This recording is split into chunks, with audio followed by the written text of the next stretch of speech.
narinig eh.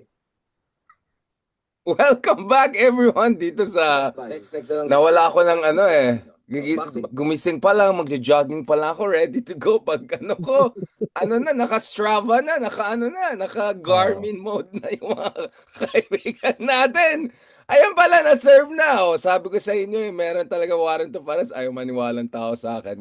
Ay talaga maniwala ng DDS sa akin, kaya parati silang nasa surprise. Ayan, siniserve na yung warrant, si Bato. Sitting president daw siya. Ano sa setting president? Nagtatrabaho naman daw siya. Ba't tayo nagalit sa kanya na bigla siya nagpakita? And of course, a new record broken and graphic just shared by our special guest, Prof. Cliff Arguelles, shows na most votes ba ever for an impeachment. Um, Oo, 'di ba? Daming records today. May Garmin marathon record sa Senate. May May PR, may PR. may vote records sa Congress.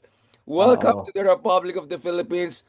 Si Clive, up. APC din record. I think first 'di ba? First na house Yeah, tapos exactly. nag-ano. Clive, so Sarah and Trump are the only double impeached sitting high-level official in recent memory. So Clive, let's start first with the situation in the Congress bago natin puntahan yung Strava Garmin Club natin. Make my day sa Senate. And of course, oh, by the way, there's the Senate ko at yung kaibigan ko, yung number one fan ko sa Senate is now the Senate President. Kaya more reason na hindi ako uwi. But, but Clive, pag-usapan natin yan. Can you give a breakdown of what happened in Congress in historical perspective? And to be honest, 255 votes, 9 lang hindi. That was quite surprising, including wala daw inducements this time. Wala maleta. Yeah.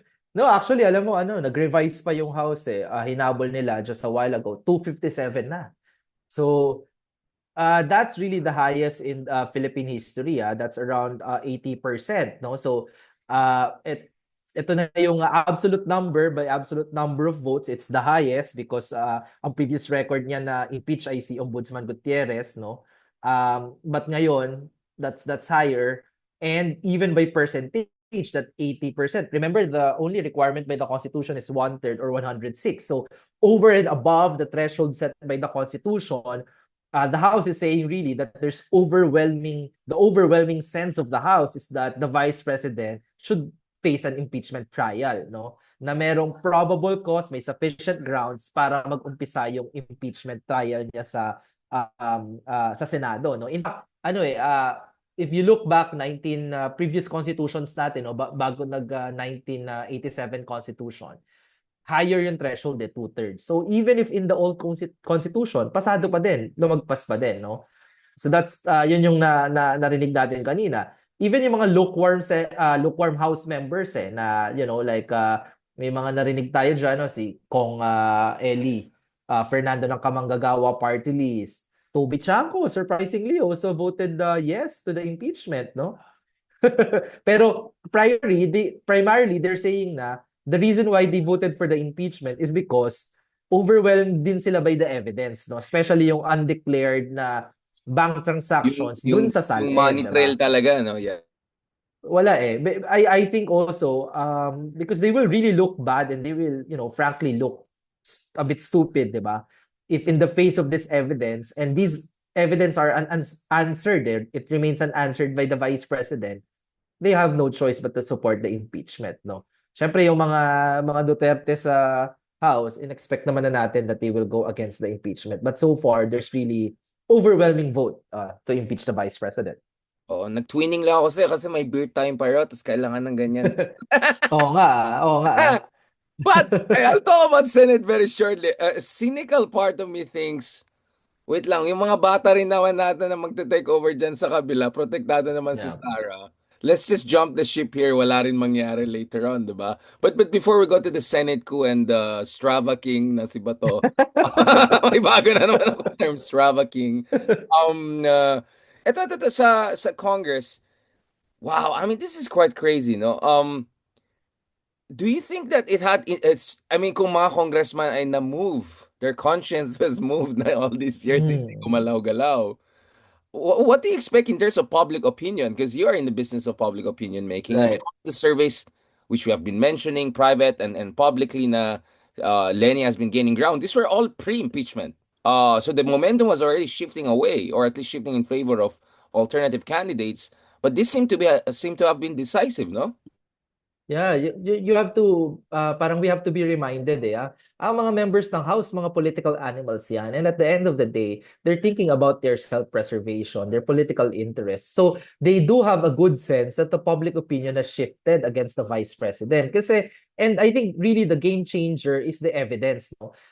Nung nag-start yung second impeachment process na to, and very important to point out, no, si VP Sara pa lang po ay ang natatanging public official in the history of the Philippines that's been impeached twice, no? Ayan. At sa global record, magkumare na sila ni Donald Trump. Ayan.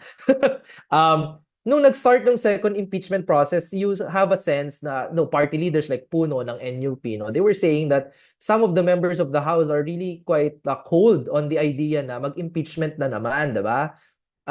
Medyo alanganin sila. But it's really during the time that meron ng testimony and evidence presented by independent government entities. You have the Commission on Audit, the 'di ba, anti-money laundering, no? Testimonies nila 'yan eh. And napaka-credible kasi na even those who were feeling cold feet at the beginning, no, suddenly they have no choice but to support the impeachment, 'di ba? It started really with the unanimous votes in the House Justice Committee, no? Na baka nawala ata ako. Good, you're good, you're good.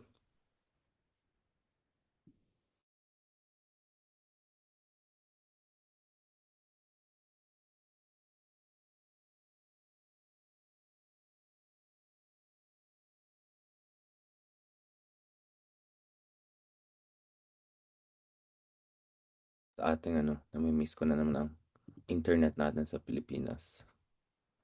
Oo. Andiyan ka ba, Cleve?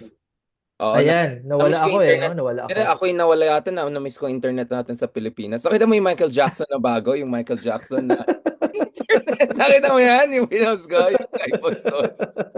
Ang internet so slow. Ayan. Ay, you were saying, sorry. Mas mabilis ang takbo ni Bato, 'di ba?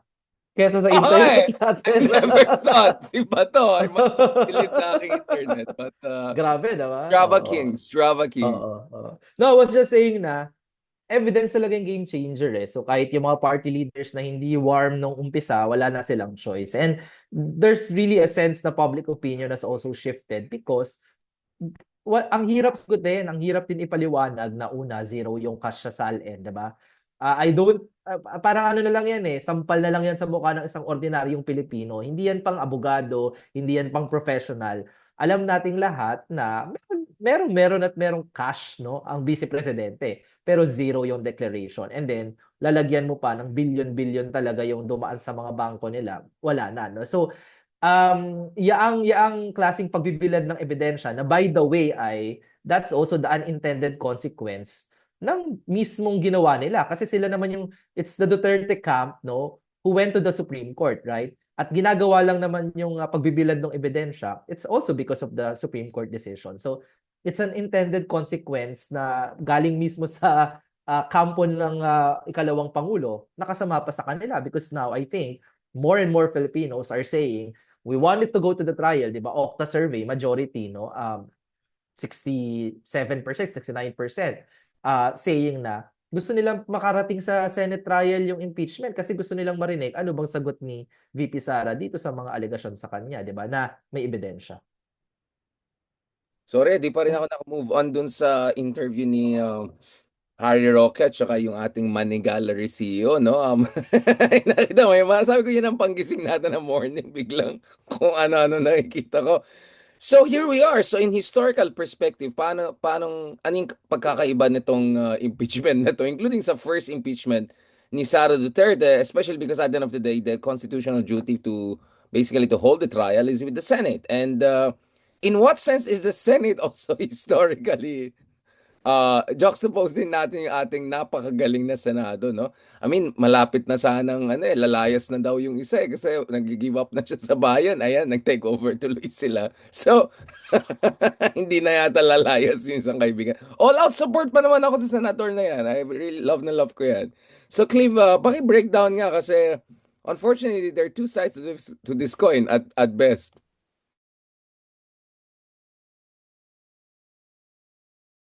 Nakamute ka, Cleve.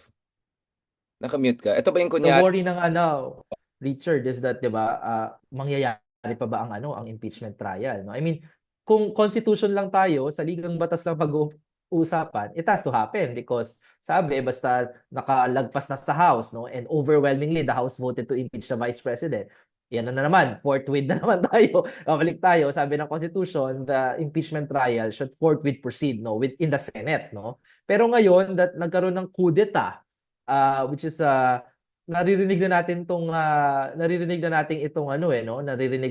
natin itong balita na ito na magkakaroon ng coup d'etat, but nonetheless still surprising that it happened this afternoon na may bagong Senate majority, 'di ba? May 13 na may 13, the unlucky 13s, no? May iba pa mga ungenerous na tawag diyan sa 13 na 'yan.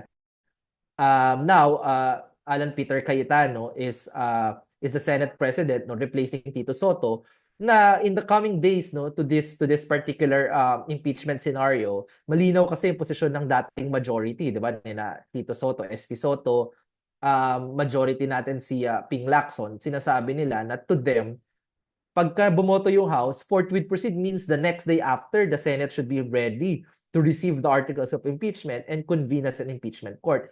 Now, medyo hindi yan malinaw, no? And in fact, we all have this feeling that it's actually very related na kaya nagkaroon ng coup d'etat sa Senado is because they want to delay, if not totally talagang walang mangyaring impeachment trial sa Senado, because ano bang mangyayari if there's a trial?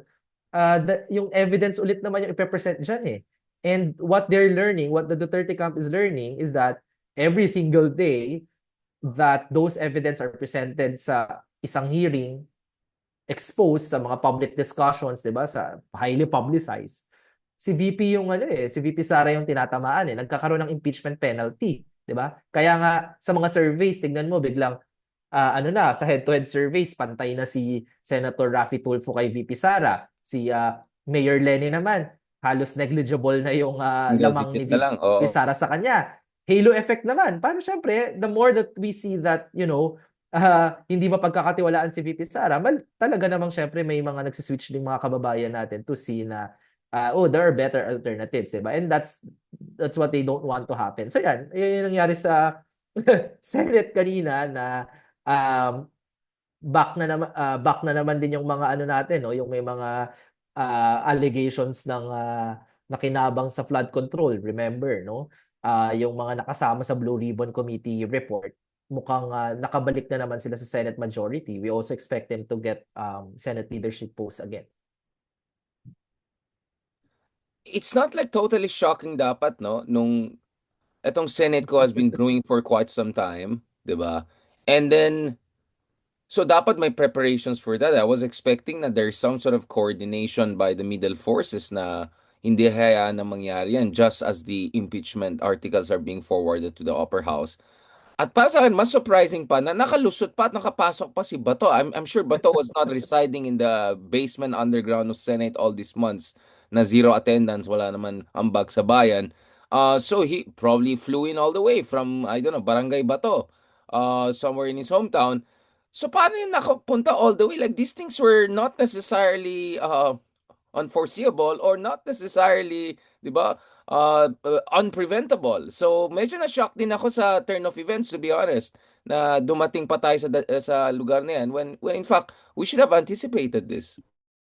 It's also a big question mark for me, Richard, kasi for the longest time naman sa ating mga observers din, we know that without Bato, walang Senate coup. Because the numbers will not work eh. Bato has to be there, di ba? Yan eh, kailangan nandyan si Bato. So as long as as long as nagtatago siya, walang mangyayaring change in leadership in the Senate. And then secondly, we also know that hindi siya basta-basta lalabas because of that arrest warrant from the ICC. So it's a surprise na paano siya nakarating pa sa loob ng Senado. I was expecting because si Secretary John Vic Rimulya was telling the media that merong 10,000 strong na na force. But we didn't see yung ganyang perimeter, security perimeter, pagkukordon, 'di ba? In fact, ayun nga, no, meron pa ngayon tuloy famous running video si na baka i-post niya pa sa Strava niya, Running no, and na climbing. Spartan na pala siya, Spartan. and crying in the Senate floor, in the session Siyempre, floor, Bato no? School of Drama and Arts, hindi mawawala yan. Meron ng Bato School of Diba? Marathon and Athletics, meron din Bato School of Drama. Pwede na siyang magkaroon ng multi-purpose hall. Yeah. So there's also ano ba there might also be the case na baka temporary itong new Senate majority. I'm not sure, baka hindi naman ilang linggo lang kayang magiging Senate President si Alan Peter Cayetano, no. That's also a possibility kasi napaka vulnerable ni Senator Bato de la Rosa. Vote ng Senado, dapat hindi siya hulihin sa loob ng Senado, na dapat galangin yung pagiging senador niya, no? But it's also hard na marinig yan galing sa mga tao din na at the same time ay hinayaan na mahuli halimbawa si Senator Laila de Lima, right? Nung binuksan nila yung ganong precedent nung panahon ng Duterte, nung inalaw nila sa panahon ng Duterte administration na yung Senado ay maaaring bastusin ng nakaupo sa Malacanang, I don't, 'di ba? Parang they opened this ginawa nila tong scenario, and now na si Senator Bato nandun siya sa other end nun, yun lang, no? Talagang makakatikim din siya ng lesson of history that they first set this particular precedent, no? Pero kataka-taka din talaga kung bakit kung may arrest warrant, bakit walang gustong manghuli? Now I'm missing General Torre a lot, no? Kasi parang there's also a question from our police force, nasan yung kanilang tapang, because if there's an arrest warrant, then they must execute it. NBI pa yatang pinadala. Yung ba yun yung naghuli dun sa mga money na yan? Baka hindi pa sila, mukhang pagod pa sila from the other, hindi ko sinabi entrapment, hindi entrapment. And then, panghuli na, Oo. nagang legit na panghuli sa extortionists. Baka pagod pa yung NBI, kaya hindi sila na dito. Yun nga, and then there's Senator Trillanes also there in the mix. Parang ano ba yan? Multiple commands ba yan? What's going on? I don't know about it. Genuinely, I don't know about it. Even though may direct line ako sa mga yan. I haven't asked them genuinely. And then nga, dito, yung mga mismo someone like General Torre who's at least the face of these operations. Of course, these operations are sophisticated. Marami mga individuals are involved. But nawiwirdoan ako. The other Remulla says meron warrant arrest 4 months ago. And then the next thing you know, of course, mga katulad namin, alam na may warrant of arrest na. And then, i-deny nila. Tapos mamaya, may warrant of arrest, sabihin ng iba, tapos sabihin ng ICC, hindi siya publicly available warrant of arrest. So you should have read in between the lines. And then the next thing you know, hindi kami, walang warrant of arrest, pero magta 10,000 force kami. And the next thing you know, may subpoena, pero hindi warrant of arrest. And next thing you know, may warrant. By the time na dumating yan, nakapasok na si Strava King. But Super Saiyan 4 na si Bato. So, I'm wondering like what's going on there, because obviously if kami nga mga hampas lupa, alam namin may warrant of arrest. I wonder what was the communication strategy there, because for all we know, it confused themselves. Yeah, I think we're all asking the same questions. May tanong nga din ako na wala bang high-level meeting to sa Malacanang? Because I could imagine na this is a highly sensitive operation, di ba? I mean, the success of the operation naman kay former President Digong din, no, is exactly because, di ba, talagang high level yung coordination dyan. And I think dapat ganun din kasi it's not only that nakataya yung di ba, yung impeachment, but halimbawa na lang yung flood control issue, di ba? I mean, if the president is saying na, President Bongbong Marcos saying na committed pa din siya para mapakulong yung mga nakinabang dyan sa flood control, may nakabinbin, di ba, ng mga investigasyon at aligasyon laban sa members of the new Senate majority, right? Senator Joel Villanueva, Senator Jinggoy Estrada, di ba? Former Senate President Chis Escudero. So we're also wondering, di ba, parang ito yung mga pressure points sana na, that the administration have taken advantage.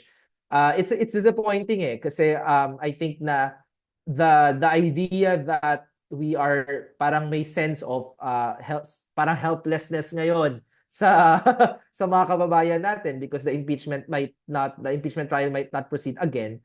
Sana we're not in this situation kasi hindi naman tayo helpless dapat we have a strong position to make that this mga chinador, no, at mga erring senators na to, mga recidivists, no, actually, they should have not come back to, to the majority naman to begin with then. I'm looking forward to paying respect to our new Senate President. Congratulations to our. I mean, I'm totally shocked. I never thought he had such an ambition in life. He's one of the most self-effacing statesmen to have walked the surface of planet Earth, our beautiful, wonderful planet. Feeling ko mag-depress ako, nagiging Trump ako eh. Parang wonderful people, amazing people. Cleve, give up na ba tayo? Ang tanong, should we panic na ba? Or, and this is I think a good transition to talking about Lenny Robredo because for a long time marami naiinis sa akin kasi parang basically ang ginagawa ko yung Ezra Klein, parang pwede si Riza, pwede si Rafi, pwede si Bam. So parang I'm making a case for each of them. With Ma'am Lenny naman, it was always a given, di ba? Na siya yung number one preference talaga ng non-Duterte force. That was a given. So I think people kind of got confused where I stand on things. Ako naman, I'm saying each of them have a strength. Kaya mahalaga sa akin yung proseso by which to choose sinong standard bearer para may legitimacy, mobilization effect, all of the things we study in political science. Ang akin lang, napansin ko from, I saw some strong pushback from Senator Kiko, gentle pushback, I would say, from Justice Carpio, from Juan Samba, and mga others is, ang impression na nakuha ko dito, Clive, is parang sinasabi nila, wag na kayo magulo, let's just convince Lenny, yun na yun, andyan na yung momentum. Kasi kung manggugulo kayo, bubuksan nyo ito, tapos si Lenny, masistress, mapipilit, tapos sabi niya, no na lang kung pipilitin nyo rin yung timing sa akin kasi I have to do it in my own time, based on my own priorities as Mayor's Naga. Ang mangyari dito, sasabog ito kung sino-sino na lang saling pusa mangyari dito. Not to mention, if you're Rafi Tulfo and looking at this, wait, I'm even stronger than Lenny, why shouldn't I run? So there's also this counter-argument na, wag na kayo magulo dyan, Lenny na yan. Lenny pa rin, di ba? So where do you stand on this thing? Because for me, I think there must be a way, no? I think there's still some fluidity here, but nevertheless, could it be also risky if hindi na siya si Lenny, baka sasabog na ito or hindi na Pingkang tatakbo? Yeah. I think I think the willingness to be open to the changing dynamics of Philippine politics. I think yan yung dapat na maging attitude, no? Kasi fast evolving din yung landscape. Not naman to say that that should be an excuse for inaction, no? Dapat talaga din mas maaga, the better, 'di ba? Mag-decide na tayo, no? But also kailangan bukas tayo dun sa iba't ibang mga possibilities. For example, if we're seeing in the head-to-head survey that Senator Raffy Tulfo tie, that's a really good start, 'di ba? Ibig sabihin, napaka-strong ng advantage ni Senator Raffy as a potential Hindi pa declare. In fact, sabi niya hindi siya tatakbo. And yet, Oo, 'di ba? And then we know that of course kasama sa pinagpipilian or kasama sa kino-convince, no, si dating Vice President Lenny Robredo. I don't think it's a good position to take na sarado na dapat si Lenny lang tas wala nang iba pang pwedeng dapat i-consider, no? In fact, no, ito yung Senate, I think magiging bakbakan yung Senate impeachment, right? And alam mo ang impeachment trials sa kasaysayan naman ng ating bansa, it makes careers, it breaks careers, 'di ba? Sa isang national level politician. How would someone like Senator Risa Ontiveros perform in an impeachment trial like this, right? 'Di ba? So bukas dapat, I think bukas pa din, 'di ba? Yung posibilidad, no? Level-headed nating harapin, no? Lalo pa may mga datos naman tayo ngayon maganda as early as now we have this kinds of data to help us navigate, no? Gusto ko ding halimbawa, pag magkausap tayo, lagi natin ginagamit na halimbawa, Thailand, no, future forward, no? Yung kanilang experience, every election tinatanggalan sila ng ulo kasi nga yung pro-democracy forces iniipit ng pro-monarchy forces, no? So laging dinidisqualify, no? But they're always ready. Ibig sabihin, dapat I think yung pro-democracy forces sa ating bansa may plan A, B, C, D, endless plans, di ba? Kung sino yung... So if Mayor Lenny doesn't want to run and cannot be convinced, who is our plan B? If Senator Raffy Tulfo ba? If Senator Raffy, who, by the way, is in the minority now. I'm happy to see him and the brother, Senator Erwin Tulfo, sticking with the minority, mukhang they're really taking principled position on the issue of the impeachment. And that's a good thing, no? Lalo na if ang idea natin in 2028 is to gather the reform constituency and appeal naman to broader na mga hindi pa natin na kasama sa reform constituency, that's a good position to take, di ba? So sinong plan natin? Kung hindi pwedeng Senator Raffy Tulfo, Senator Risa ba? Kung hindi, si Richard A. Darian ba? Di ba? You know, like, Yeah, but so what is the data telling us dun sa mga trend lines na kita mo sa mga granular data, regional breakdown data? What does the data tell us, Cleve? Para meron tayong idea about sino may pinakamataas na ceiling, ano mga pwedeng realignment mangyari, or kung if ever Lenny endorses someone else, would it still work? My understanding is that, and this is from one of the potential candidates, is that without Tulfos, there's nothing. There's no way forward. Either the Tulfos have to endorse you, or you'll be in a team with them, whether you like it or not. It's just how it is. That's the electoral map. And Erwin Tulfo, of course, yung isang araw, sabi niya, basically Lenny pa rin, di ba? Parang Lenny ang pinaka-unifying factor. So Erwin is clearly positioning himself, if ever hindi tatakbo yung kanyang kapatid as president or vice president, as part of a potential united front, no? So how do you see, what is the numbers telling us? And then, of course, medyo, ano na to, speculative na to, pero informed speculation. With etong impeachment drama and everything like that, na clearly it's hurting Sara Duterte's prospects, where do you see in terms of alignment of independence and, for lack of better term, soft DDS? You know, I think kasi yung 2028 talaga, malaking bahagi ng story niyan ay yung mga regional bailiwicks, no? So, Mindanao, the most that I think, not to be very pessimistic about it, the most that any rival to the Duterte can do, if makakatakbo si VP Sara, kasi pwede din niyang ma-disqualify dahil sa impeachment trial, if she can run, no, is to really lessen to soften the support of Mindanao to her candidacy. Medyo may tie, may strong feelings yung mga taga Mindanao on the Sara Duterte candidacy, no? But on the side of the opposition, we cannot afford any and other scenario kung saan maghahati-hati yung Luzon votes, no? Kasi the balanced Luzon is equivalent to both Visayas and Mindanao. So, malaki yan. So, napakalaking boto ng balanced Luzon. But that means na hindi pwedeng mahati yan. Kaya nga perfect yung tandem halimbawa ng Lenny, Raffy, Lenny, kung ano mang iteration niya, diba? Si Senator Erwin na atang campaign manager kasi siya yung unang siya sa nagpupush siya.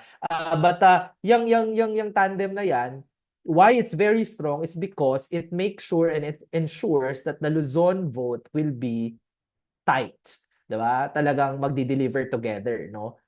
From hindi na nga lang Lingayen Lucena corridor yan eh.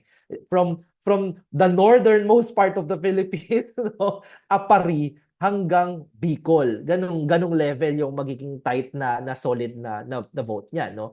And so then it's really yun talaga yung pinaka choice, no? Otherwise, medyo uphill battle, no, kapag naghati-hati pa diyan sa mga balwate. And that's also the 2022 story, di ba? Whether we didn't like the results of the 2022 elections, no? Pero it's a simple arithmetic eh. Nung nagsama yung Solid North ni BBM tapos Solid South ng mga Dutertes, that's a really high number. So medyo we just have to learn from the lessons of the past elections, no, and insist on it. Kahit pa may mga feelings, no? Sabi ko nga, the lesson sa Hungary din, na nanalo yung Hungary, Oo, na tama na muna yung mga feelings, di ba? Tama na muna yan. Makinig muna tayo sa kapangangailangan natin sa election. May usapin kasi ng numbers yan. Well, you mean feelings also in terms of like yung pagka-Puritan, no? Kasi yung nanalo si Magyar, ano rin, trapo din yan dati. I mean, ex-trapo din yan, di ba? From the inside. Sinasabi ko nga kapag may defector yung DDS, anong response? Dapat welcome eh. Kailangan psychologically safe for not just the DDS elites, no, but on average, paano yung mga kababayan natin, you make defections, diba? You normalize defection. You make defection incentivized. Easy and parang okay dito, sige kasama na namin kayo, no? Kasi that's also what happened with the Hungary story, no? Kasi super majority dati yung supporters ni Orban. So math lang 'yon, di ba? Arithmetic, simple arithmetic. Para sila maging new majority, kailangan mag-defect yung iba. And that's also the case for us, eh. The unit team, nag-breakaway yan. But to be able to make sure that there will not be another Duterte presidency, there will not be a second Duterte presidency, kailangan may defectors sila. And what are we doing to make them feel safe and welcome in our camp as well? That's a very good point kasi I just remembered I wanted to tweet sana before all the deluge of everything happening kasi pagising ko tuwan-tuwa ako na nag-quote ng New York Times yung term ko na 50 shades of hedging. Itong ginagawa ng Asian allies ahead of Trump Xi meeting. So ito kasi hopefully God willing yun yung title ng upcoming book ko. So sabi ko, ayan, nakapasok natin. Branding, go! Biyom bum pagpusa bukas ko. May Strava King, may sabi ko, hindi hindi ko pa nilunok yung aking naka-move on na ako sa next. Kaya kung tignan mo yung Twitter ko, parang ADHD talaga. Every 2 seconds may tweet. 'Di ba? Before papasok si Dino, ginawa na natin marathon din to para in honor of our Strava King. Parang pasok next. I almost said something nadulas ako almost. Anyway, Dapat pala dapat mag-ano tayo, magkaroon tayo ng run competition, no? Pabilisan, sprint. ito, Royal Rumble ang natin yung Royal Rumble. Yung susunod sa WWE, yung susunod papasok suntukan. So ito na huling-huli. If you were us basically, magpapanik ka ba or hindi? Kasi nung earlier this year, nung nagsama-sama tayo, medyo panic mode. And then medyo hopeful ulit. Tapos ngayon medyo lutang. But what gives you hope? What are the things you have to look for? I mean, in terms of the electoral map, yung mga pwede mag-move. Sabi natin, yung mga don'ts let me educate you. Please don't say anything like that. I was supposed to tweet something like that. Please don't say let me educate you. Let's incentivize defections. Let's welcome yung mga kaibigan natin na namulat, no? That's always welcome. Lahat naman tayo nagkakamali. And then the second is, what are the things that actually make you worried? In addition to itong ewan na Senate natin, which is gonna be even more circus-like. I think yung isa sa mga encouraging na developments is that I really like that, nadidismantle yung Duterte disinformation network, no, piece by piece, one by one, o hindi mo yung mga kasama natin diyan, hindi pala natin kasama, no, baka kaibigan ni Richard, kaibigan mo si extortionist. Enemy to none, friends ko. Hindi naman.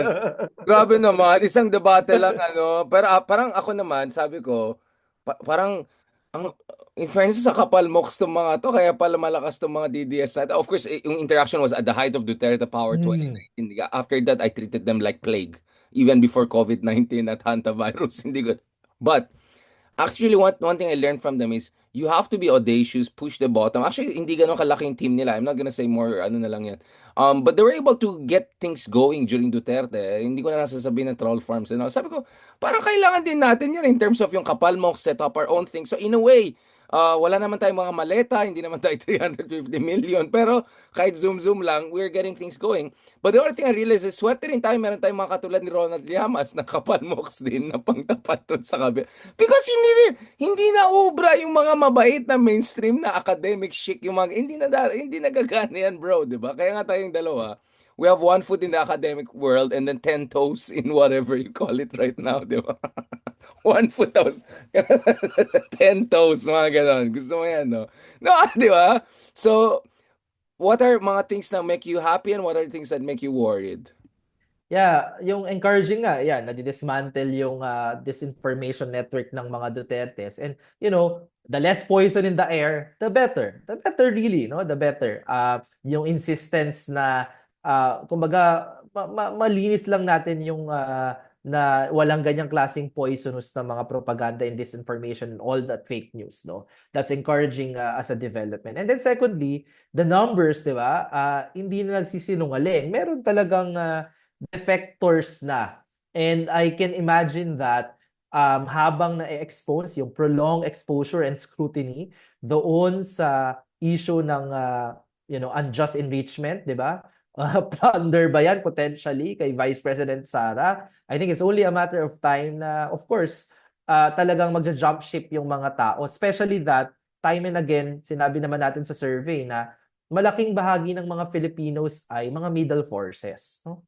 And the middle forces, we expect them to be responsive to what, no? Aside from yung ebidensya na nakikita nila, no? Also listening to experts, listening to journalists, 'di ba? Listening to the conversations na nangyayari sa social media and sa mainstream media, no? So hopefully nakakatulong, no, para mas maging malinaw dun sa mga middle forces, sa mga independents, no, na hindi na viable na alternative halimbawa si VP Sara, no. And then I think the last yung worry na lang nga ay the Senate has really really really move away from its traditional role in Philippine politics. Not to romanticize naman na parang we used to have a perfect Senate or what, no. Dati naman may asahan kang certain level of pagiging statesman, certain Parang ikaw nga may problema, hindi na ako. wala at ako. Closing statement. Candidate number, kung may BMW tayo, ikaw naman Benz, candidate. Mercedes. Sige. Closing statement. Sige. The closing statement is, I think, the Senate also cannot just the Senate cannot also just do what it parang it wants because people are watching, no? And I think we also have a good history na hindi naman basta-basta madadaan lang ito ng Senado kung ano yung gusto nilang mangyari, yung pampolitikang interest lang nila na aliado nila si VP Sara, therefore palalagpasin na lang nila. Naku, look at what happened to those senators na kumampi kay Joseph Estrada nung impeachment trial. Medyo na yung iba diyan nawala ng career din sa Senate, hindi na nakabalik, no? So but I think Except a fair dalawang warning. Estrada, no? Except dalawang Estrada. Yeah. Si the good one. Si the good one kasi nag-abstain. Pasok na natin si Dino para ma-warm up yung bardagulan natin. Oh. No, 'di ba? The good one na rin, medyo na rin nag-cross ng river. 'Di ba? Oh. Si Dino na bahala. Ang last statement ko ay sana si Dino nasa Senado na lang para may kakampi tayo 'di ba? Si Senador, live. Kasama po natin ngayon si Senador. Papunta na, umaakyat na. Ang bilis, umaakyat si Bato. Strava. Para maganda yung commentary yung ginawa niya, no? Ito na, tatakbo na. Hinahabol na ng NBI. Yung NBI na naghuli ng money gallery. Andito na sila, pagod na sila. Bilis ni Bato, in fairness, impressed ako kay Bato. In fairness. May internet no. May internet ni Dino, ang tagal Ito pa naman tong Dino na to, mas, kumbaga, Senator Dino! third world tayo, fourth world tong Dino na to. Ano na naman? Dino! Asa ka, Clive? Andyan na. Clive, asan ka? Ikaw nasaan ka? Uy. Andiyan ka pa ba sa Team Pinas office, Clive? Nandito pa ako. Live tayo guys. Baka mamaya madulas tayo yan. Parang yung CCTV ni Bato. Alright. Thank you very much kay Prof. Clive Arguelles for that very nice intermission number. Tsaka sana sinabihan mo ko na mag-athleisure tayo That naka-athleisure ako in honor of our Strava King Oo, diba? Strava Sige, King. Sa habang load itong fourth world internet na kaibigan natin, pauwi natin in third world natin kasama si Clive. Ako naman second world. Kasi may pagka-third world din na cancel out. Salamat Clive and talk to you. Salamat. Ito na marathon na katulad ni Bato, yung back to back natin. Biglang pagbalik may coat na. Sinot ko lang yung jacket ko. Ulitin ba natin yung ginawa ni Money Gallery at saka ni Harry Roque yung Hi, nice to see you. Look so young. You look so yummy. Live ba to? Ito na din na live tayo Ituloy Okay. mo momento. Medyo mga 1,200 nanonood sa atin ng live kaya mag-behave tayo. Welcome back everyone dito sa latest episode within the episode. Marathon episode tayo in honor of our Strava King, aka Bato, or Temu Mussolini, sabi nung isa, Temu Mussolini. Grabe talaga. Attorney Dino, eto na. Gumising lang ako, ready na ako mag-post ng mga pang-troll ko. Ganun, next thing I know, huling-huli ako sa daming balita, including itong makasaysayan na... First of all, we're surprised na 257 na pala ang bumoto. That's a lot. But a part of me also feels cynical na yung iba, wala rin. Nag-take over naman yung mga bata natin sa Senate. So, kunyari, mag-vote din tayo, wala rin mangyari. What is your read on that before we go to Lenny, which is, I think, really the core of our discussion? I see you're also posting some interesting stuff on that. Yeah, well, 200 from 215 before. Tama ba? 215 to Even 257 tumaas 115 na nga narinig ko last week, 115, uh, 150, and then ngayon 250, uh, then 255, then 257. That's super overwhelming. Way more than two-thirds, no? Ang nag-impeach, ang buboto ng impeachment. So sa akin, ang reaction ko diyan, well, at least nakikinig yung bigger house, yung lower chamber, the bigger chamber, whatever you wanna call it, sa ebidensya, no? And that's a good positive side. Ang sabi ko nga, healing yan ng ating institutions eh.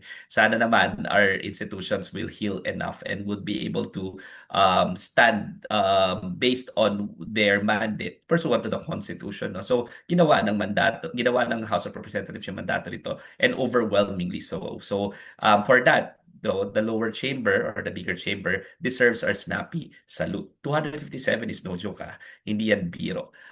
Pero yung mga sinasabi ng ibang cynics, wala na, nag-take over naman yung mga yung mga masasamang loob doon sa Senado, so wala rin kwenta. Hindi ako naniniwala diyan, no. So kalma lang tayo, no, kalma lang tayo kasi kahit naman nag-take over sila, para sa akin palagay several things. Number one is clear ang command ng Constitution that they should assemble, di ba?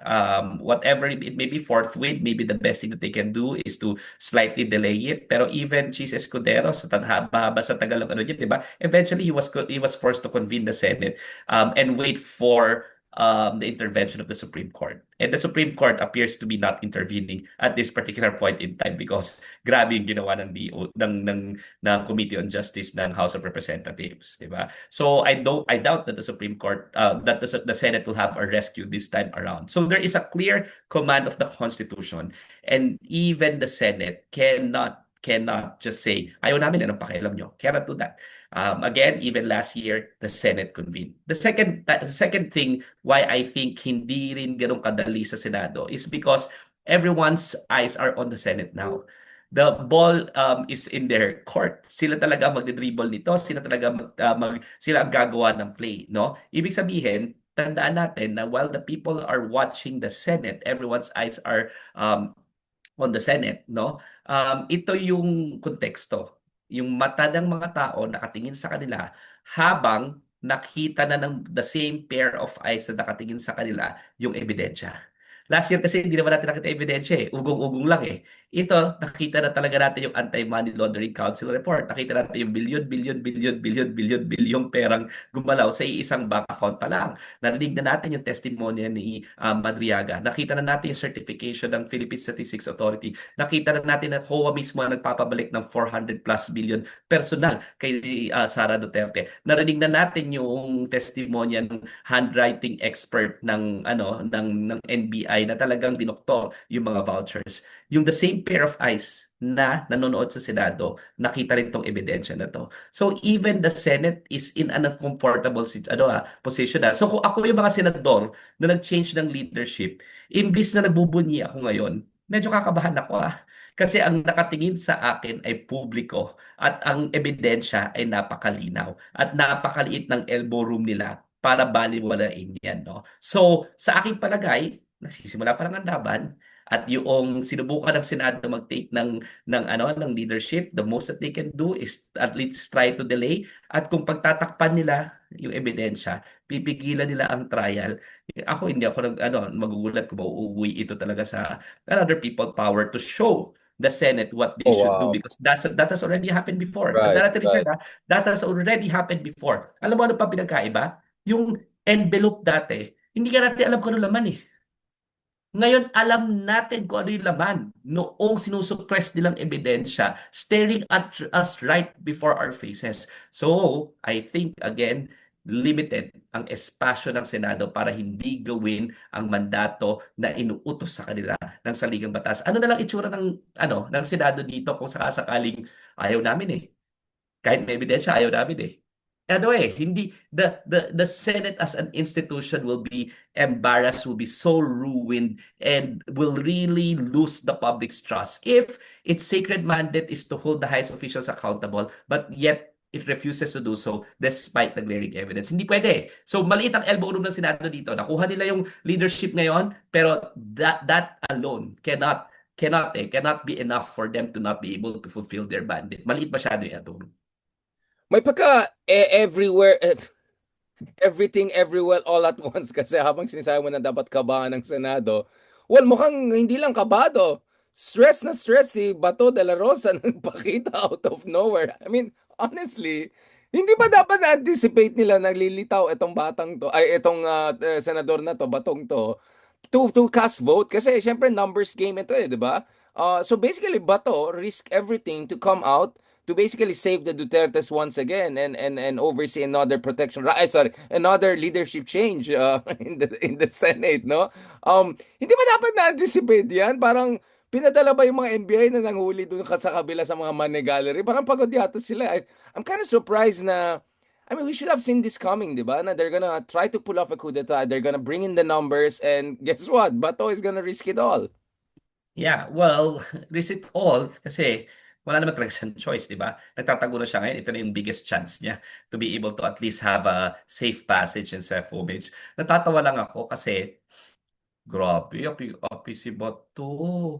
Aping-api pinakita yung sugat doon sa kanyang hinlaliit. Oh, Kasi nga bigano yung ako. pag-akyat niya ng Bigano stairs. ako kawawa. Daban ako ni wrestling ako. Tapos, nagkaroon ako ng sugat sa kamay. Di ba kawawa? Kumpara doon sa mga libo-libong pinatay niya nung siya ay chief PNP. 'Di ba? Yung sugat niyang maliit sa kamay, cry baby siya, pero yung mga pinatay niya na libo-libo at yung mga pamilya na naghihinagpis, parang tinaton niya ng mga animal na parang walang karapatang pantao,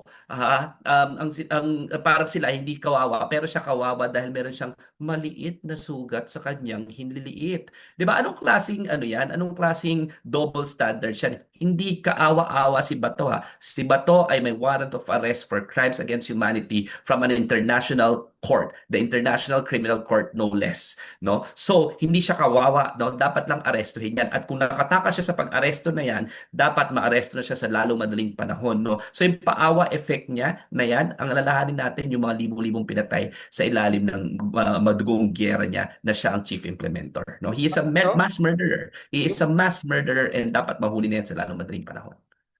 Pugante nagpabebe, no? Ibang klase pugante nga pabebe pa. It only happens in the Philippines, I must say, no? I've seen a lot, including yung election sa UK the other day na no comment muna ako. Babalik muna ako sa Pinas. Bago tayo mag-panic button at pag-usapan si Lenny, I want to go back to this. What about Supreme Court? How does the Supreme Court come into the picture? Because, di ba, initially, ayun na naman sila. Kami nga, nakita na namin yung warrant of arrest. Alam na namin, matagal na meron nito. Um, may mga pabebe din yung government eh. Ay, wala naman eh. Tapos sabi ng ICC, hindi naman publicly yung ICC warrant of arrest malamang. And the next thing, hindi may 10,000 force. And then the next thing, ay, sapina muna. And then the next thing, may warrant of arrest na pala, di ba? Yeah. So, it was a kind of all over the place. And kind of nami-miss ko nga si General Torre. As you saw, I keep on posting about General Torre over the weekend. Kasi alam ko, you really need someone to oversee this talaga na all the way.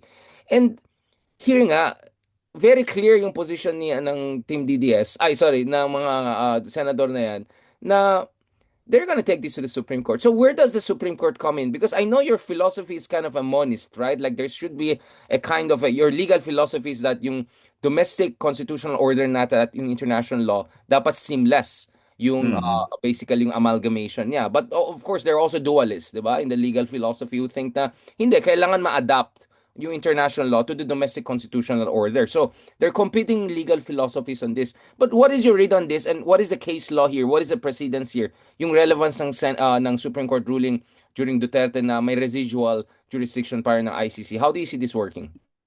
Well, ako kasi ang ano ko diyan, ang kahit na doon sa dualist na point of view, malinaw kasi sa domestic law natin na merong kapangyarihan yung executive mag-turnover, di ba? Doon sa Philippine Crimes Against Humanity Act, no? Malinaw na malinaw diyan na sinabi meron talagang karapatan or merong kapangyarihan yung executive to turn over sa isang international court pag may warrant of arrest, no? So, dahil malinaw yung legal basis na yon, nahihirapan akong magkaroon ng basis even for the Supreme Court to say hindi pwede yung mangyayari na yun unless sabihin nila illegal yung ano na yun, yung provision na yun. Pero right now it's presumed constitutional. At bakit illegal yun? Most probably sasabihin kailangan ng due process. But the due process happens in the International Criminal Court because he can actually seek relief there. No, it's not as if the very reason why he is being brought to the International Criminal Court, it's not because it's for him to be convicted, for him to be given due process. Di ba? So, ang hirap na sabihin rin may violation of due process dun sa ano na yon, no, dun sa aspeto na yon. So, I am having a difficult time in terms of looking for justification for an intervention from the Supreme Court if it is explicitly allowed by our domestic law for the executive to be able to do surrender. Kaya sa akin lang hindi na kasi wala pa kasing red notice, hindi, sa PINA pa lang, hindi, hindi ko alam kung meron ba, wala, hindi ganoon Dapat sa akin, panindigan na ng gobyerno yung moral justification niya na sinasabi, alam mo, yaan ay in-indict sa isang International Criminal Court noong mga panahon na tayo ay miyembro pa at nakalagay talaga naman sa domestic law natin, meron tayong legal basis, ito yung ini-invoke ko because it's the right thing to do. Hindi yung parang hirap na hirap pa kung ano ba talaga yung legal stand niya. Kaya tinan mo kanina, hindi nila ma-serve siguro yung nakipaghabulan. Dapat yung hindi nakipaghabulan, dapat inaresto, dinala. O di sana hindi nagkaroon ng change in leadership kasi yung determinant sa kanya, 12 wouldn't have been enough. Saka Di yung ba? psychological shock, di ba? Yung psychological shock na mahuli yung Pebbles, di ba? Oo. Oo. Ay ngayon, tinan mo, nag-unite pa nag-unite pa ngayon yung Senado na protektahan one of its own because it's gonna be really the responsibility of the Senate na hindi pwedeng ganunin yung isang miyembro nila while there is a Senate session. Nagkakaroon patuloy sila ng moral argument as if sila yung biktima pero hindi naman talaga sila yung biktima. Well, and yet Di the ba? same Senate gave up Senator De Lima, right? So it's not like the Correct. Senate is known as Correct. the paragon of absolute defense or protection. Oo, pero yun na nga, kinundi na nga yan di ba? And it is known in our history as an embarrassment, di ba? So syempre, magkakaroon sila ng moral justification na we will not repeat it again. Di ba? Mali na nga yung kay De Lima, hindi namin gagawin yun. Hindi namin papayagan na isang miyembro ng Senado. Nagkakaroon pa ng justification tuloy na gano'n nakipaghabol-habulan tapos hindi naman na-serve yung warrant, di ba? Ang pangit tignan, gano'n ba kabilis yung tinahabol nila? Di ba? Akala mo naman marathoner itong si Bato de la Rosa at hindi nila nahuli kung i-aaresto talaga nila. Kasi kung wala naman talaga silang balak aresto at pipigilan ng nila, yun yung mali. Criminal act yun. Criminal act yun, even for law enforcement agencies. So the government must decide. Are they gonna arrest or are they not gonna arrest? And if they were not gonna arrest, then bakit may NBI doon? Bakit may nakikipaghabulan? Mali yung tactic no. Kung arestuhin, siguradong maaaresto using the awesome powers of the state, no. Hindi naman mahirap hulihin yan. Alam nga nila kung saan daw right from the very start, but di pa nila inaresto noon pa. Yeah, sabi ko mamamatay tayo by incompetence. Kasi all the stars are aligning. Ito na nga, ginagawa na lahat. Sinusubo na nga lang May Oo. 257 votes na nga Which makes you wonder, ito talagang problema ni BBM, no? Yung during arrest of Digong last year, he never made even an effort to make a case na bakit tayo nag-cooperate on that. Or even, or rather, a principled case. He just said something like, palusot na, hindi, wala tayong choice we have to cooperate kasi nag-reissue ng warrant of arrest yung Interpol And Mm. ito na, mag-May na more than 1 year since Digong's arrest. At alam natin, medyo game over na kay Digong. And yet, ano pa rin nagpupusi-footing pa rin yung admin natin on this issue. So, here we are again. Here we are again, snatching defeat from the jaws of victory. Like, Sana, alam mo, kung sinabi niya lang, hindi, pina-aresto ko. Alam mo, marami pa sasaludo sa kanya. Ba? Parang pareho ng tatay niya na talagang may isang salita, hindi papayag na ganyan, strong man na. Ngayon, laging sinasabi, ang consensus sa mga tao, weak, indecisive, and isipin mo, ang laki-laking bulas ni Bato de la Rosa nakatakas. Talagang ano eh, talagang weak and Ang bilis decisive niya character niya to umakyat. In eh. fairness, I was Oo. impressed. He's fast. He's fast. Nadapa-dapa na nga. Imagine mo, awesome powers of the state ka dapat. Ang dami-dami mo state agents, nadapa-dapa na nga yung mama, hindi mo pa nahuli. Ano yun? Ano yun? Talagang, alam mo sa sobrang malungkot at comic yung nangyari sa, hindi ko na alam yung emotions ko, na-confuse ako sa, parang, iyak na ba tayo? Hindi. So, katulad ng tanong ko sa'yo earlier this year, nung kasama tayo sa opisina natin, bro, um, magpapanik na ba tayo ulit? Or ano pa rin, may pag-asa pa rin? Ako, gumaganda ang laban. Alam mo Hindi, yun? okay, Gumaganda game ang plan laban. natin. So what will be the legal strategy ng Team DDS? And what are the potential counter strategies? Without giving too many ideas.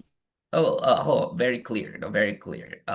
The direction has to be based on legal, poly, comms, and global mobilizations on the ground, ebidensya, ebidensya, ebidensya. Dapat malakas yung civil society group sa ground. Magkaroon ng people's court, magkaroon ng bawat ano, di ba, sa mga public parks, ibalandra lahat ng mga ebidensya ng mga civil society groups na magrarally kung saan saan man lupalop ng Pilipinas. Ebidensya ang titingnan, no? Sa communication, sa lahat ng social media, lahat ng mga press releases, ebidensya lang ang titingnan. Yung legal team, susubukan nilang na magkaroon ng mga kung ano mga balakid, magkakaroon ng mga grandstanding, magkakaroon ng mga drama like telenovela, yung impeachment. Ang sasabihin ko lang, kung ako yung prosecutor, balikan natin ang ebidensya. Ebidensya lang. Let's stick with the facts. Because ang sabi kanila, kung malakas yung facts sa isang magaling na abogado, stick with the facts. Kung hindi ganun kalakas yung facts, tingnan mo kung malakas sa legal reasoning, then stick with the law. 'Di ba? So, in this particular instance, malakas yung facts eh. So, stick with the facts. At malakas rin yung law, pero mas malakas yung facts. Napakalinaw ng ebidensya at hindi mo maikukubli na billion, billion, billion, billion, billion, billion, billion ang gumalaw sa bank account si Sarah. Yun parang napakalino na yun. At hindi dineclare yun sa SALN. At sinabi niya pa zero cash. Napakalino na ebidensya. So that's the strategy. Stick with the facts, cascade it to the public, make sure that everyone, including people on the ground, concentrates the facts, and then make sure that yung Senado, nakafocus tayo lahat dyan. In the meantime, I think, and sabi mo, isa-segue naman natin doon sa genuine opposition, no? O, ito na ang Kailangan, penultimate discussion natin. Lenny na ba talaga? Ito na ba? Lenny lang ba talaga? Kasi dami nagalit sa akin nung I called for a process and all. Sila Kiko, lahat nag-respond. Si Justice Carpio, basically position niya. Ito na, tama na yan. Huwag na kayo magulo dyan. Ito na yan. well, ako kasi, 'di ba, sundin natin kung ano yung numero eh. Okay naman sa akin yung may proseso, no? Wala akong opposition diyan, no? Pero alam mo 'yon, sometimes merong mga fruitless exercises na sana kino-consolidate lang natin yung sarili natin. Even those people who would support Risa, who would support Bab, who would support, I don't know, Kiko, would support Laila, everyone knows naman, who likes Lenny. In fact, campaigned for Lenny most probably the last elections, no?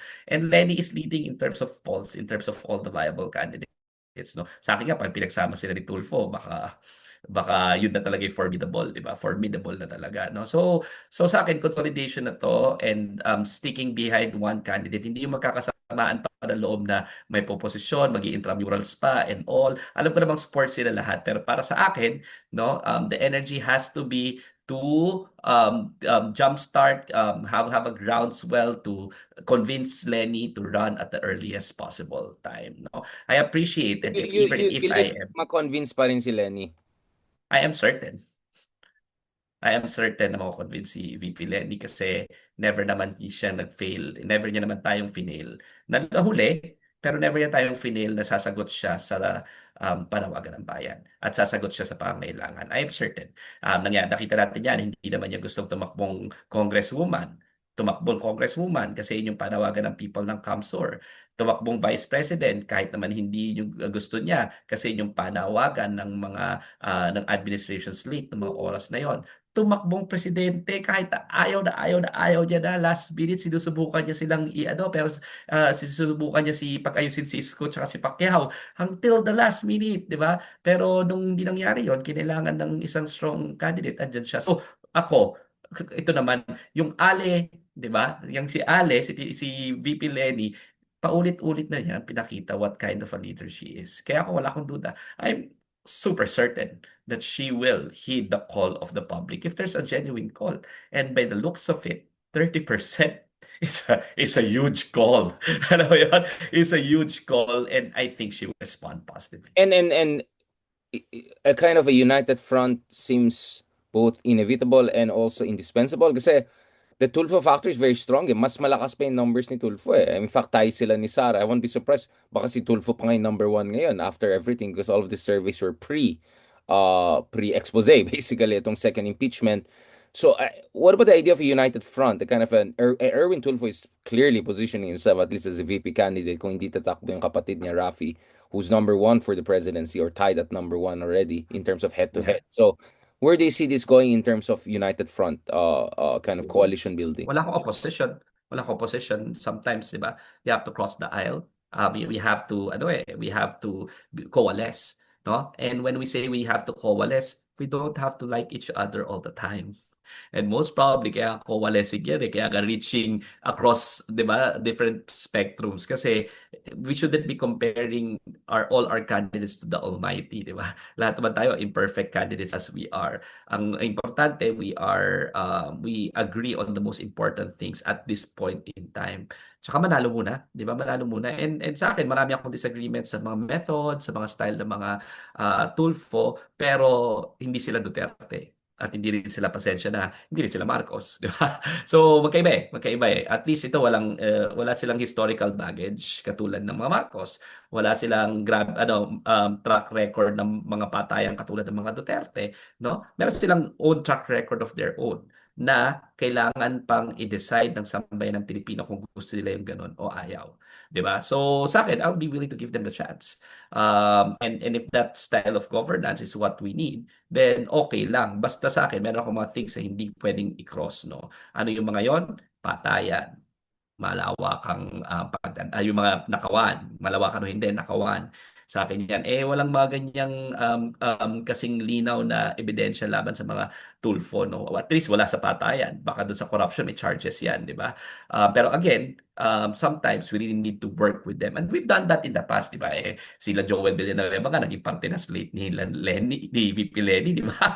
Sila Chis Escudero nga, naging parte na slate ni VP Lenny. It's a recognition of the fact that we have to work with them and we had to work with them during that time. Did I agree? Did I like it? No, but sometimes you have to make difficult and tough choices to be able to win. And then we'll cross the bridge when we get there. Once we win, then we decide, diba, what kind of Philippines do we want to have. But definitely, we're certain at this point in time, we want a Philippines where the Dutertes are not the ruling leaders. So you are worried na if ever hindi na si Lenny yan, baka bubukas na ito sa iba. Kasi the worry is, pag hindi na si Lenny yan, maging Zarzuela na. And that will benefit Sara. Or you're saying, if not Hindi si Lenny, Lenny. there's Rafi Tulfo there or Tulfo's there, so we're fine.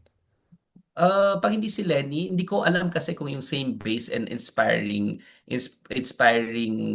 capability ni Lenny will translate kala Tulfo. Sorry So I think maraming mga taong Why hindi not Bam, for maiinsa. instance? Bam, who worked for Lenny, who led the campaign of Lenny, was number 2 last year, did very well across the country. Yeah, if based on the numbers kasi sa akin, malayo si Lenny. So I'll focus on Lenny now. But if Lenny will not, Malayo yun dun sa Chop Suey, pero I haven't seen a head-to-head. I won't be surprised. Mataas din si Bato. Bato, sorry. Si Bato. Well, si I won't be Bam, surprised. Bam or Riza are not so bad kasi hindi alangan naman they'll run against each other. Isa lang naman tatakbo talaga sa kanila eh. So, yeah. hindi kaya ma-inherit din naman yung Lenny base if obviously hindi 100%, but at least 80%. Hindi 100%, may inherit pero sa akin, second and third and fourth priority sila. I haven't given up on VP Lenny's run and I think she will eh. Kaya nga sa akin, ang hirap sa aking mag-calculate in my head, pasensya ka na Richard, na doon sa plan B, C, D, E. Kasi almost certain ako doon sa A. I Interesting. think VP Lenny will Can you run. tell us why? Why are you so certain? I know close to home ang Naga and all of that without saying more. But Yun nga, yung sinabi ko what kanina. gives you the sense? Kasi the momentum Yung sinabi ko talaga kanina, there. VP Lenny will always heed the call of service. And the That's Naga one. people will understand us. Yes. Na selfish And in fact, tayo para pinamimigay sa na nila, bayan. nagpapalakpakan Para sa pa. bayan tayo selfish. Correct, nagpapalakpakan pa. Yung mga taga, kasi matutulungan rin naman ni Lenny. Malamang VP as Lenny ang president, Naga. even more. Oo. So yung vice malinaw mayor sa niya, akin. i-build up niya? Who will And then ako represent? pasensya ka na, hindi ako naive. Alam ko naman yung team niya. the way yung comms are being handled is also preparing for it. 'Di ba? So kita naman kita rin naman dun sa ano Para sa ka kahit na palang ayaw ng Ronald principal. Llamas yung mga wala akong sinasabi pero ito. Hindi, kahit na ayaw ng principal, 'di ba? Trabaho ng mga nasa paligid niya Oh, to get the ball actually help rolling. us Yeah, of course, to of get the course. ball rolling. Set up And the plan ako, to the handa sila. Mas handa sila ngayon kaysa sa paghahanda nila dati. of Dati course. araw-araw sila nagpapari ng kalaban nung nasa Office of the Vice President sila. Ngayon, ang tagal nilang nahimik. Mas handa sila ngayon. Mas malinis ang ang runway ngayon kumpara dun sa dati na parang ang It's a daming very obstacle. long and fertile runway. Huling-huli, napansin ko para sa nag-share ng mga pink rallies na talagang nakataas ng balahibo from 2022. Makasaysayan talaga yan. I was very proud to see na yung ating bansa may ganun. I saw that protest all around the world, including Hong Kong, whatever. And I was wondering mangyari ba yan sa lifetime natin kasi masyado tayong baby nung EDSA 2 and all, diba? And yet we saw that it was not even a revolution. It was just a electoral campaign mobilization. Not once, multiple times. Pasig, Rojas Boulevard. So nakita natin with our own eyes the power of Lenny, the power of Pink Movement. And again, of course, kudos to Bam for organizing that campaign. Kudos to Risa for being part of that fantastic campaign successfully as a senatorial candidate. Do you see a 2.0 version that is even stronger, more sustained, na hindi pa natin hintayin until February or May of 2028? Even better, no? Yun kasi biglaan Ngayon, yung mga tao, naiinip na, na-excite na, nami-miss na nila. Tayo nga pag napapanood para ako lang it has been the greatest honor of my life to be part of such kind of a movement. No? Nakaka-proud, when you look back, matalo, masakit, pero ang ganda Ang ganda na nakikisama ka sa ganung klaseng movement, no? And excited na, I think, yung sabay ng Pilipino to take the cudgels for the country at namimiss na rin natin yung bansa na kaya nating ipagmalaki. So sure ako na it's gonna even be better. People are excited. Will start mobilizing and they will fight for this nation like they've never done before. So if we think na grabe na yung pakikipaglaban ng mga taong ito sa 2022, tingin ko lalo pa sa 2028 at excited ako dyan. Kasama ako dyan. At sasama ako parang if I gave it my all in 2022, siguro nga sabi ni VP Lenny noong 2022, gisigid pa ang natatagong lakas at marami yan para sa 2028. Yeah, yun nga sabi ko, if may poly market bet yan or on, sabi ko, more than 50% chance, I would say, ceteris paribus, if current trend lines hold, knock on the wood, I would say Len is the next president of the Philippines. I'm not saying this flippantly. I've been looking at all the numbers and trend lines. But then again, let's see what happens there. Siguro itong this whole Marami ka naman na pe-predict Oh, tama naman. marami ka. Actually, hindi nga prediction yung iba kasi nakita ko na yung warrant of arrest. It's not even a prediction. Yung kay Digong rin, I was informed directly. So parang, I won't claim it's a prediction. Parang, it was an insider knowledge. Or not even an insider, just I happened to be in the right place at the right time and trusted by the right kind of people. So, yan, yung mga tao nagdududa, ayan na naman, sabi ko sa inyo, may warrant, ayaw nang maniwala sa akin eh. So yeah, I would say very, very good chance kaya hindi ako nagpapanik. And siguro naman, itong kababalakan na nangyari sa Senado, maybe this could be a kind of a call for action. Baka dito na pwede na unti-unti mag-flex ng muscle ang Pink Movement 2.0, di ba? Na huwag niyo naman babuyin ng institution na yan. Show some respect for the Constitution. And sana from there, we can make it work, di ba? The evidence is there, the facts are there, but the conscience is not there. So the conscience has to be incentivized. Yun na lang sasabihin ko. Maraming salamat, Attorney Dino De Leon. Mabuhay ka. Looking forward to catching up in person. Hopefully, next month, kung meron pa tayong Republika or kung meron pa tayong Senado. But looking forward to more catch up in person. Let's do also yung natin, yung national tour natin. Baka naman sa Naga, pwede tayo mag-event dyan, bro. Meron talaga. At saka, baka naman, magpakita ka na sa With Due Respect pagbalik mo. Respect, nag-iwas Parang na nakikita ko sa mga comment section, ikaw pa rin nahanap. Kahit ako, pakita ko na pakita. Ikaw ang hinahanap. Ikaw nagbubuhat Oo. Galing pare, galing-galing yung energy level mo. Sabi ko, hindi ko kaya to. Tsaka ayoko doon kasi si Ronald Llamas, para tinitingnan kasi competitive sila sa atin So, wala ako dyan, hindi siya ganun ka-affected. Pero nandun ako, affected si Ronald. Ganun siya sa akin. Kaya nga, di maganda. Kaya bilisan mo na. Kami 4 alas youth. Salamat, bro. Talk to you Okay, soon. God bye-bye. bless. Thank you. Mabuhay ka. Bye-bye. Magpahinga ka na.